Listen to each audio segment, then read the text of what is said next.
আসসালামু আলাইকুম, আমি নিগার দিলহার। আপনারা দেখছেন WNN বাংলার বিশেষ প্রতিবেদন। ৭ মে ২০২৫ ভারত পাকিস্তানের ভূখণ্ডের ভেতরে ক্ষেপণাস্ত্র হামলা চালায়।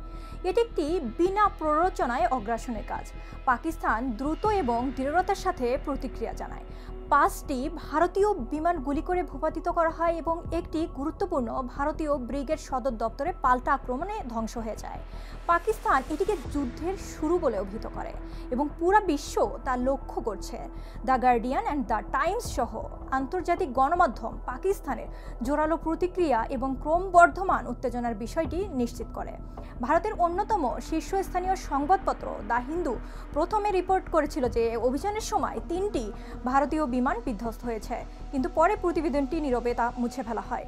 সাম্প্রতিক ঘটনাবলী পাকিস্তানের অবস্থানকে বিশ্বাসযোগ্য করে দিয়েছে। এই নীতিকে আরও শক্তিশালী করেছে যে সত্যকে আড়াল করার প্রচেষ্টা সত্ত্বেও অনিবার্যভাবে তা প্রকাশিত হয়।